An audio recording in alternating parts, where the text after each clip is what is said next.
सज्जनों, आप सबको जय गौ माता दी। जैसा कि आप सब जानते हैं कि मेरा अभियान विश्व शांति अभियान है और इसके लिए जन जागृति जरूरी है, इसीलिए हमने संस्था का नाम रखा है गौ माता जन जागृति संस्था। दोस्तों, मेरे को गौ माता जन जागृति संस्थान इसलिए नाम रखा है, आजकल तो गाय पे बहुत ही कि गाय हिंदुओं की है, फलाना इसकी है, कितनी नफरत हो रही है और उसके नाम पर बेचारी बेजुबान असहाय प्राणी की हत्या हो रही है और राजनीति हो रही है और बहुत ही उसके साथ घोर अन्याय हो रहा है। इस तरीके से दोस्तों, आप बताइए हवा किस जाति की है, किस मजहब की है, किस पंथ की है? सिख की है, ईसाई की है, मुसलमान की है, दलित की है या क्षत्रिय की है, ब्राह्मण की है या वैश्य की है? कोई बताएगा? यदि ऐसा होता तो शायद हवा उसी के यहाँ रहती है या हवा उसी के बस में होता। सूरज किस जाति पंथ का है, कोई हमें बताएगा? मुसलमान का है या सिख का है, ईसाई का है या हिंदू का है या दलित का है या क्षत्रिय का है, ब्राह्मण का है, किसका है? इसका भी शायद आप लोगों के पास कोई जवाब नहीं होगा, न तो दे पाएंगे। इसी तरह से पानी किसका है? दलित का है, ब्राह्मण का है, क्षत्रिय का है, किसका है? मिट्टी किसकी है? मुसलमान की, हिंदू की है। इसीलिए दोस्तों, प्लीज हाथ जोड़ के विनती है कि गौ माता भी सबकी है। इसको किसी विशेष मजहब जाति का मान करके उसकी हत्या न करें, यह महापाप है। यह पाप आपको असुर बना देगा, एक दिन ले डूबेगा। ये मैंने बहुत अपने मन से नहीं कह रहा हूँ, बहुत मैंने देखा है, सुना है, समझा है, शास्त्रों पर विचार किया है, इसलिए मैं कह रहा हूँ। क्या आज मुसलमान गाय को रखता है तो आपसे भेदभाव करती है? आपको दूध नहीं देती है, गोबर नहीं देती है? क्या एक दलित रखता है, क्या उसको दूध नहीं देती हैं गौ माता? क्या उसको गोबर नहीं देती हैं? क्या दलित मुसलमान को मारती हैं, सिख ईसाई को मारती हैं या उनके साथ अन्याय करती हैं? जिस तरीके से दोस्तों हवा, पानी, सूरज आपके साथ अन्याय नहीं करता है, उसी तरीके से ये हमारी गौ माता भी किसी के बहुत सारे मैंने मुसलमान गौ भक्तों को देखा है कि आज वो गौ पालन करके और बहुत ही प्रसन्न हैं, खुश हैं, अपने को धन्य महसूस करते हैं। आज मानव समाज में हर जाति, मजहब, पंथ में कुछ लोग नफरत फैलाने का काम कर रहे हैं। आज मैं उस नफरत पे बात करूंगा। आज नफरत की आग ऐसी हो गई है कि आज तीसरा विश्व युद्ध होने जा रहा है। मैं यह पूरे विश्व के लोगों से कहने जा रहा हूं कि प्लीज मार काट हिंसा वाली युद्ध छोड़िए और मानव जाति में शांति, प्रेम और न्याय फैलाइए। इससे बढ़कर के कोई धर्म नहीं है, इससे बढ़कर के कोई राजनीति नहीं है, इससे बढ़कर के न तो कोई राजा हुआ, न तो कोई संत हुआ, न फकीर हुआ। दोस्तों, जरा जरा सी बात, आप ये लड़ाई होती क्या है कि अभिमान की होती है। आज अब मोहम्मद को किसने मारा? किसी हिंदू ने मारा, किसी सिख ने मारा, किसी ईसाई ने मारा, उन्हीं के मुसलमान नहीं मारा। ईसा को किसने मारा? हिंदू ने मारा, मुसलमान ने मारा, ईसाई ने मारा, उन्हीं के यहूदियों ने ही सब मारा। खैर, राम कृष्ण को तो कोई मार नहीं पाया, वो तो अपनी लीला रचने आए थे और अपनी ही लीला से वो अपने धाम को चले गए। लेकिन आज मैं देख रहा हूँ कि कुछ जाति मजहब के लोग, दलित भाई, मुसलमान भाई गाली दे रहे हैं, उनके ऊपर थूक रहे हैं, पेशाब कर रहे हैं। अरे दोस्तों, क्यों पाप के भागीदार बन रहे हो? ये पुण्य का काम नहीं है। आप जय भीम, बुद्ध क्या ले लो या मोहम्मद के ले लो, ये कुछ सालों पुराने। इससे पहले क्या था? इससे पहले सब इंसान थे, कोई जाति मजहब नहीं था। जो कर्म, जो ये जाति मजहब पंथ कर्म के हिसाब से बने हैं। जो कर्म करता था उसका एक नाम दे दिया गया है, तो इंसान। आप जरा सोचिए, आज मुसलमान कहता मेरा अल्लाह सबसे बड़ा है, अब दलित कहता बुद्ध हमारे बड़े हैं, अब जैन कहता हमारे महावीर बड़े हैं, सिख कहता हमारे वाहे गुरु जी बड़े हैं, नानक जी बड़े हैं, फलाना जी बड़े हैं, इस तरह ये ईसाई कहते हैं हमारे ईसा जी बड़े हैं। दोस्तों, हिंदू कहता हमारे भगवान जी बड़े हैं। दोस्तों, न कोई बड़ा है न छोटा है। जब प्रकृति ने भेदभाव नहीं किया है, उसी नारी से हिंदू भी पैदा होता है, मुसलमान भी पैदा होता है, सिख भी पैदा होता है, बस शरीर अलग अलग होती है। दोस्तों, एक नारी इतने सारे जीवों को, मनुष्यों को पैदा नहीं कर सकती है। इसीलिए नारी रूपी जो मातृ शक्ति है वो बंट गई है, जो प्रकृति है वो आपके अनुसार बंट गई है। एक पुरुष 1000 औरतों से संग नहीं रह सकता, इसीलिए पुरुष का बंटवारा हो गया है। जिस तरीके से एक पीपल का बीज 1000 पीपल का वृक्ष पैदा कर देता है, करोड़ों बीज पैदा कर सकता है, उसी तरीके से यह मानव जाति है। हम आपस में उसको बढ़ाने का शक्ति रखते हैं, क्योंकि हम भी परमात्मा के अंश हैं। कोई छोटा नहीं है कोई, क्योंकि तुलसीदास जी भी कह रहे हैं ईश्वर अंश जीव अविनाशी। जितने भी, केवल मैं मनुष्यों की बातें नहीं कह रहा हूँ दोस्तों, जितने भी हिंदू, सिख, मुस्लिम, सिख, ईसाई, चींटी, हाथी सभी ईश्वर के अंश हैं। ये सताने और मारने या खाने योग्य नहीं है, ये दया करने योग्य हैं, ये प्रेम करने योग्य हैं, ये न्याय दो, यही धर्म है दोस्तों। आजकल मैं क्या कहूँ, नाम लेना पड़ रहा है, कुछ मुल्ला मौलवी दाढ़ी, मैं हर जाति मजहबों पंथ में देख रहा हूँ कि लोगों को शैतान बनाने जा रहे हैं, केवल नफरत की आग फैला रहे हैं, जिससे आपस में केवल लड़ मर कर के समाप्त होने के अलावा कुछ भी नहीं है। सब अपने अपने जाति मजहब पंथ का अनुयायी बन करके और बस एक दूसरे के खिलाफ जहर उगल रहे हैं, दिन रात जहर उगल रहे हैं, चाहे ओवैसी हो, चाहे और भी, मैं किसका नाम लूँ, मैं सभी का बोल रहा हूँ, प्लीज़ आप इसका किसी विशेष का ना लें। और मैं तो यही कहूँगा कि इन सबों का आप अनुयायी मत माने, आप अपना मानव धर्म पालन करिए। आप खुद देख लीजिए, मैं क्या वर्णन करूं। मैं बाकी मजहबों में तो ही, आज हिंदू सबसे ज़्यादा टारगेट हो रहा है, तो मैं हिंदू की ही बातें ले लेता हूं। लोग बोलते हैं हिंदू ऐसे, हिंदू को भगवान ऐसे, तो ऐसे थे वैसे थे। चलिए मैं आज उन्हीं के ऊपर बातें कर लेता हूं, हिंदू के भगवान के ऊपर ही बातें कर लेता हूं। दोस्तों, सबरी किस जाति की थी? सबको पता है, आदिवासी।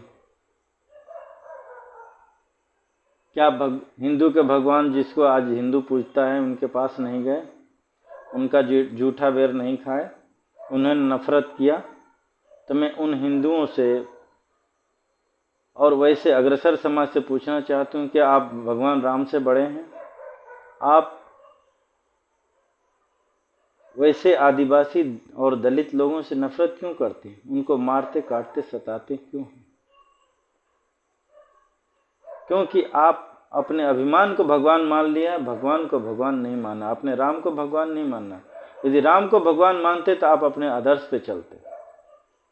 अब मैं दलितों की बातें कह रहा हूँ, आज हिंदुओं को गाली देते हैं, पता नहीं उनके भगवानों को गाली देते हैं।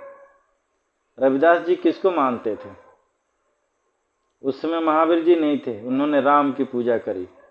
आप लोग रविदास जी का चरित्र पढ़ के देख लीजिए, उन्होंने राम को साबित कर दिया। गंगा स्नान करने जाते थे, उन्होंने अपने आप को भक्त साबित कर दिया। गंगा जी उल्टी बहने लगी उनकी भक्ति के हिसाब से। भगवान राम उनके हाथों में है, लेकिन जितने पाखंडी लोग थे, ब्राह्मणवादी लोग, वो झुक गए उनके सामने। फिर आप किसको मानते हैं? आप अपने अहंकार को मान रहे हैं। आप भगवान को, रविदास जी को नहीं, रविदास जी को मानते। आप अंबेडकर जी को देख लीजिए, उनको एक राजा ने पढ़ाया लिखाया, विदेश गए और आकर के बड़े ज्ञानी हुए। उन्होंने तो कभी इस तरीके से व्यवहार नहीं किया, कभी भगवान को गाली नहीं दिया। और आप बोलते जय भीम और हिंदुओं को गाली देते। मैं देखिए, मैं किसी विशेष को टारगेट, मैं इसको सबको बोल रहा हूँ। मुसलमानों के देख लीजिए, मुसलमान में रसखान हुए, रहीम हुए, भगवान को जाना समझा, आज उनका नाम चलता है। लेकिन औरंगजेब, अकबर, मार, आज उनसे कौन प्रेम करता है? वही जो आज हिंसा के प्रवृत्ति को बढ़ाने वाले हैं, आज वही औरंगजेब, अकबर, मोहम्मद गोरी, फलाना, जितने भी अतिवादी लोग हैं उनको समर्थन कर रहे हैं। जो सच्चा भगवान को, अल्लाह को मानने वाला होगा, वह कभी मानव समाज में नफरत नहीं फैलाएगा, वो मार काट हिंसा की बात नहीं करेगा। आज यूक्रेन में कौन से हिंदू हैं? किसके ऊपर मारकाट हो रहा है? ईसाई ईसाई को मार रहा है। महाभारत में कौन मुसलमान था? एक दूसरे भाई भाई को मारा। तो हम कैसे मान लें कि आप सज्जनों, कोई जाति मजहब बड़ा नहीं होता है, न छोटा होता है। छोटा हमारे कर्म होता है, छोटी हमारी सोच होती है। तो हम अपनी छोटी सोच को दूर करें। छोटी सोच बनता है तब आदमी एक दूसरे को लूटता है, एक दूसरे को गाली देता है, एक दूसरे को सताता है, चाहे वो हमारा भाई क्यों ना हो। क्या आज भाई भाई में लड़ाई नहीं रहा है? क्या आज भाई भाई का नहीं लूट रहा है? फिर आप ऐसे कैसे क्यों कह रहे हैं कि आज नहीं, हमारा ही मजहब महान है, हमारा ही परिवार महान है? किसी का मजहब, किसी का जाति महान नहीं होता है दोस्तों। हमारा कर्म महान होना चाहिए, हमारा कर्म महान होता है। प्रहलाद किस जाति कुल का था? कौन सी ऊंची जात? राक्षस कुल का। उसका पिता राक्षस अपने आप को भगवान कहता था और भगवान की भक्ति किया। आज उसकी पूजा नहीं होती है। आज प्रहलाद को सम्मान मिलता है, उसके बाप को सम्मान नहीं मिलता है। विभीषण किस जाति के थे? राक्षस कुल के थे, लेकिन उन्होंने भगवान का हाथ थामा। आज राम भक्त विभीषण कहलाए जाते हैं। आज रावण की पूजा, आज रावण की पुतला जलाए। इसी तरीके से दोस्तों, आप अपने जाति मजहब संप्रदाय के अभिमान के लिए खड़े हैं, उसके लड़ रहे हैं, तो आप ही रावण हैं, आप ही राक्षस हैं, आप ही शैतान हैं। शैतानों की चर्चा मुसलमानों में भी है, ईसाइयों में भी है। तो आप अपने आप को कभी पढ़ते हैं? कहीं आप शैतान तो नहीं बनते जा रहे हैं जाति मजहब के नाम पर? आप कहते हैं हमारे साथ दुराचार हो रहा है, इसलिए हम ये करेंगे, वो करेंगे, आतंकवादी बनेंगे, एक दूसरे को। मैं जिनका नाम ले रहा हूँ, सबरी जी के ऊपर कितना ऋषि मुनियों ने अत्याचार किया, मारा, भगाया, लेकिन उनके गुरु भी हिंदू मिल गए और आज उनके पास राम जी चल करके गए और जिन ऋषि मुनियों ने किया उनसे भगवान मिलने तक नहीं गए। तो आप ये सोचिए, हमारा कर्म छोटा बड़ा होता है, हमारी सोच छोटी बड़ी होती है। इंसान कभी छोटा बड़ा नहीं होता है। सब हिंदू की भी चमड़ी शरीर की है, मुसलमान की भी चमड़ी शरीर की है, शरीर चमड़े का है, दलित का भी शरीर चमड़े का है। तो कैसे सबकी आंख हैं, सबके कान हैं, सबके मुंह हैं, फिर हम कैसे छोटा? हाँ, ले यहाँ एक बात मैं जरूर कहना चाहूँगा, इसको मानना ही पड़ेगा। मैंने अभी बोला था कि कर्म छोटा बड़ा होता है, आदमी कर्म से छोटा बड़ा होता है। दोस्तों, पानी तो गटर का भी होता है, पानी तो तालाबों का भी होता है, फैक्ट्रियों से भी जहरीला पानी का। क्या आप उस पानी को सेवन कर सकते हैं? क्या आप गटर के पानी का सेवन कर सकते हैं? नहीं। आप शुद्ध पानी नदी का कर सकते हैं, शुद्ध पानी कुएं का पी सकते हैं आप। उसी तरीके से मनुष्य सभी हैं, लेकिन कुछ लोग गटर से, मतलब मेरा तात्पर्य है कि गंदे हो चुके हैं, पापी हो चुके हैं। आप उनका अनुसरण मत करिए। अनुसरण करेंगे, जिस तरीके से गंदा पानी पी के आदमी बीमार हो जाता है, उसी तरीके से इन गंदे लोगों का अनुसरण करके आप मानसिक रूप से बीमार हो जाएंगे, असुर हो जाएंगे, शैतान हो जाएंगे। सच्चे आदमी का अनुसरण करिए, तभी आप भगवान को पा सकेंगे, जान सकेंगे और अपना मानव जीवन सफल बना सकेंगे। तो सज्जनों, आज मैं मीडिया को भी कहना चाहूँगा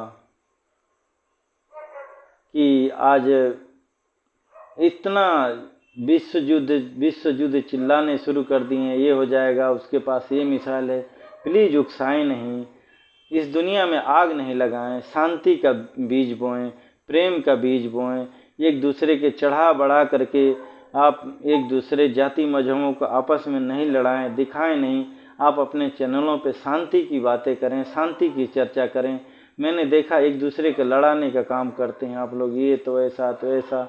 अरे पैसे खा करके, ऐसा कर करके आप लोगों को मिलता क्या है? क्यों नहीं शांति की बातें करते हैं?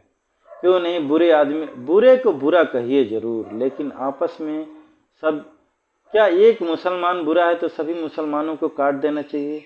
क्या एक हिंदू गलत काम किया है तो सभी हिंदुओं को काट देना चाहिए? क्या एक दलित ने कोई अपराध किया तो सभी दलितों को मार डालना चाहिए? क्या एक ईसाई ने कुछ बुरा काम किया सभी ईसाइयों को काट डालना चाहिए? क्या एक सिख ने कोई बुरा काम किया तो सभी सिखों को काट डालना चाहिए? यही तो हुआ। 2-4 सिखों ने इंदिरा गांधी को प्लानिंग करके मारा और बेगुनाह सिखों को मारा गया। उनको टायर गले में रख करके जलाया गया। क्या यह महापाप नहीं है? ये तो आप लोग कानून से भी ऊपर जा रहे हैं। कानून उसी को सजा देता है जो गुनाह किया रहता है, और आप लोग भगवान के कानून से भी ऊपर हैं, भगवान से भी ऊपर हो गए। जो निष्पाप हैं, जो निरीह हैं, कुछ जानते नहीं, उनको मतलब नहीं है, उनको सुबह शाम की रोटी और खाने, रहने और जीने से मतलब है। आप हिंदू मुसलमान के नाम पे एक दूसरे को काट डालते हैं। जम्मू कश्मीर में निष्पराध ब्राह्मणों के हिंदुओं के नाम पे उनको काटा गया, उनकी बहन बेटियों की इज्जत लूटी गई, उनको बलात्कार किया गया। क्या यह उचित है? क्या ये जिसको शांति प्रिय मजहब कह सकते हैं? आज भी हिंदू मुसलमान के नाम पे दंगा होता है। ये एक हिंदू मुसलमान कहीं लड़ते हैं, झगड़ते हैं और पूरे देश में आग लग जाती है। अरे जहाँ का दंगा फसाद है वहीं निपटने दो, वहीं केस लड़ने दो। अभी कानून का राज है भैया। आप क्यों कानून बन जाते हो? आप क्यों भगवान बन जाते हो? क्या आपका ईश्वर माफ करेगा? इसका मतलब आपका ईश्वर अन्यायी है कि ये कहता है कि बेगुनाह को मारो, गुनाहगार को के पास न जाकर के बेगुनाह को मार डालो। आप इस पर जरा तनिक विचार करिएगा। मैं थोड़ा सा कड़क आवाज़ में इसलिए बोला कि आपका हृदय में यह मेरा शब्द जाकर के चुभे और आप थोड़े से धर्म के प्रति, मानव धर्म के प्रति, दोस्तों आप जिसको मानते हो मजहब, मानव धर्म से बढ़कर के कोई धर्म नहीं है, कोई जाति पंथ, कोई, मैं तो ये कहता हूँ कि देवी देवता भी नहीं है। आपके अंदर मानव धर्म नहीं है। देवी देवता के सामने आप गिड़गिड़ाते रहिए, रोजा पढ़ते रहिए, नमाज पढ़ते रहिए, बुद्ध जय भीम कुछ भी करते रहिए, राम राम करते रहिए, ईसा करते रहिए, आपका कोई भला होने वाला नहीं है। तो सज्जनों, मैं ये अपनी छोटी सी सोच से, अपने विश्व शांति अभियान से मैं ही कहना चाहूँगा, मानव समाज में प्रेम फैलाइए, शांति फैलाइए, न्याय फैलाइए, इनका अनुसरण करिए और इस पे चलते रहिए। आपका यह मानव जीवन सफल हो जाएगा। जय गौ माता।